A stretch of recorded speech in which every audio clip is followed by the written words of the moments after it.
പ്രിയ പ്രേക്ഷകർക്ക് സീരിയൽ ന്യൂസിലേക്ക് സ്വാഗതം. കൂടുതൽ സീരിയൽ ന്യൂസുകൾ അതിവേഗം ലഭിക്കുന്നതിന് ഈ ചാനൽ സബ്സ്ക്രൈബ് ചെയ്യുക. ബെൽ ഐക്കൺ മറക്കാതെ ക്ലിക്ക് ചെയ്യുക.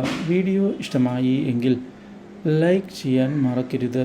നമ്മുടെ പ്രിയ പരമ്പരയിൽ നിർണായകമായ വഴിത്തിരിവ് ഒടുവിൽ വന്ന് സംഭവിച്ചിരിക്കുകയാണ്.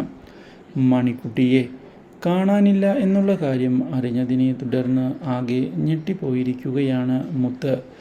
മാത്രവുമല്ല, എവിടെയാണ് മണിക്കുട്ടിയെ കൊണ്ട് കളഞ്ഞത് എന്നുള്ള കാര്യം ഭരതിനോട് ചോദിക്കുന്നതിന് അവർ തയ്യാറാവുകയും ചെയ്യുന്നു. ഇതോടെ ഭരത് എന്തൊക്കെയാണ് പറയുന്നത് എന്ന് തിരികെ ചോദിക്കുകയും തനിക്ക് ഈ കാര്യത്തിൽ യാതൊരു അറിവും ഇല്ല എന്ന് വ്യക്തമാക്കുകയും ചെയ്തിരിക്കുകയാണ്. ഇതോടെ മണിക്കുട്ടിയെ കണ്ടെത്തുന്നതിന് വേണ്ടിയുള്ള നീക്കം ശക്തമാക്കുകയാണ് നമ്മുടെ കൃഷ്ണയും കാവ്യയും. ഒടുവിൽ അവരുടെ അന്വേഷണം ഫലം കണ്ടെത്തുകയും മണിക്കുട്ടിയെ അവർ വീട്ടിലേക്ക് കൊണ്ടുവരികയും ചെയ്യുന്നു. ഇതോടെ വിഷു എല്ലാവരുടെയും കൂടെ ആഘോഷിക്കുന്നതിനുള്ള തയ്യാറെടുപ്പുകൾ നടക്കുകയാണ് കൃഷ്ണയുടെ വീട്ടിൽ.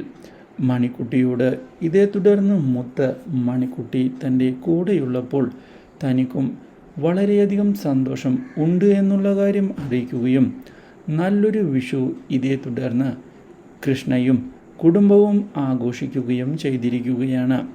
ഇതിനിടയിലാണ് ജയ പുതിയൊരു തന്ത്രവുമായി മുന്നിലേക്ക് വരുന്നത്. Do like, share and subscribe.